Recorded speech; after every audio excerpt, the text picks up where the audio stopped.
I'll admit it, I was completely ignorant. Before I booked my ticket to Malaysia, I thought I had it figured out. In my mind, Malaysia was just Singapore's less polished neighbor, a layover country people pass through on their way to Thailand or Bali. Maybe a cheap alternative for backpackers who couldn't afford the real Southeast Asian destinations. I'm embarrassed to say I almost didn't come at all. But 3 weeks in Malaysia shattered every single assumption I had, and now I'm sitting here realizing that I've been walking around with a completely wrong map of Asia in my head. Everything I thought I knew was not just slightly off, it was spectacularly, almost laughably wrong. My first wrong assumption? That Malaysia was developing in that patronizing way people use the word. I landed at KLI, and my jaw literally dropped. This airport is a masterpiece. Soaring ceilings, jungle gardens inside the terminals, technology that made me feel like I'd stepped into the future. The train into the city was spotless and faster than anything I'd experienced in London or New York. As I glided along highways that would make Germany jealous, passing gleaming skyscrapers and infrastructure that actually works, I had to laugh at myself. Malaysia isn't trying to catch up to developed nations. In many ways, it's already surpassed them, and nobody bothered to update the rest of us. I thought Malaysian food was going to be good for the price. You know, that backhanded compliment budget travelers give. Wrong. Catastrophically wrong. My first meal was nasi lemak from a roadside stall, and I'm not exaggerating when I say it changed my understanding of what food could be. The sambal had layers of flavor I didn't know were possible. The rice was fragrant with coconut and pandan.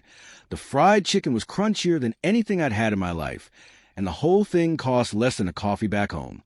Then came the char kway teow, the roti canai, the laksa, the rendang, each one a revelation. I've been eating Malaysian food in other countries and thought I knew what to expect. I knew nothing. The real thing, made by people who've been perfecting recipes for generations, isn't even in the same universe. Here's what really got me. I thought Malaysia was ethnically diverse in that surface level. Look at all the different restaurants kind of way. But living it is completely different from reading about it.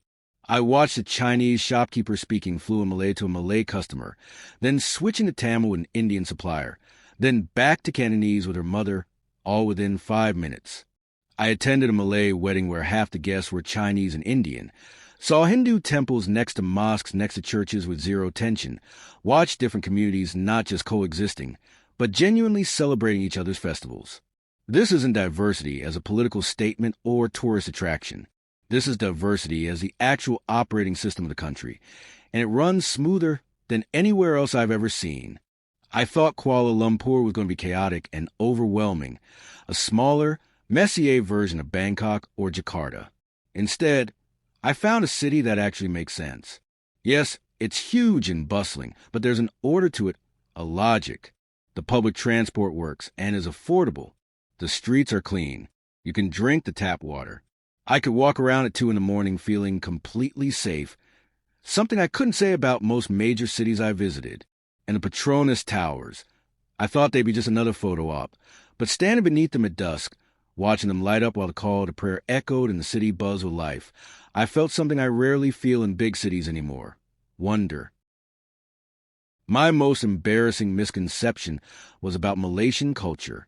I thought it would be conservative and closed off, that I'd need to constantly watch what I said or did. The reality? Malaysians are some of the most open, curious, and genuinely welcoming people I've ever met. Within my first week, I've been invited to 3 different family dinners, had a taxi driver give me a personal tour of his favorite spots, and had strangers go ridiculously out of their way to help me when I was lost. The warmth isn't a show for tourists, it's real. One evening in Penang, a family invited me to join their dinner at a hawker center, and we spent 3 hours talking about everything from politics to food to family. No agenda, no transaction, just human connection that felt increasingly rare in our transactional world.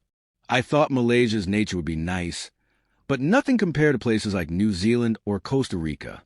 Then I went to the Bornean rainforest and realized I was walking through one of the oldest ecosystems on Earth, 130 million years older than Amazon. I saw orangutans in their natural habitat, stood under trees so massive they made me feel like an ant, and swam in waters so clear I could see 30 feet down. The Perhentian Islands had beaches that rivaled anything in the Maldives, but without the price tag or pretension. I'd been sleeping on some of the most spectacular biodiversity and natural beauty on the planet, simply because Malaysia doesn't brag about it the way other countries do. Here's the thing that really messed with my head. I thought Malaysia was trying to be something else, trying to copy Singapore's model or Thailand's tourism strategy or Indonesia's cultural appeal. But Malaysia isn't copying anyone. It's confidently doing its own thing, blending modernity with tradition, efficiency with soul, development with nature, diversity with unity. It's not the rough draft of Singapore. It's a completely different masterpiece with its own vision and values. Watching how Malaysia balances Islamic values with multicultural openness, economic development with environment protection, tradition with innovation, I realize this country has figured out things that the West is still struggling with. The biggest thing I got wrong was thinking Malaysia didn't matter much on the world stage, that it was a minor player in Asia's story. But digging deeper, I learned Malaysia is a major palm oil producer, a semiconductor manufacturing hub, a leader in Islamic finance, a critical voice in ASEAN, and a diplomatic bridge between East and West. Malaysian companies are global players.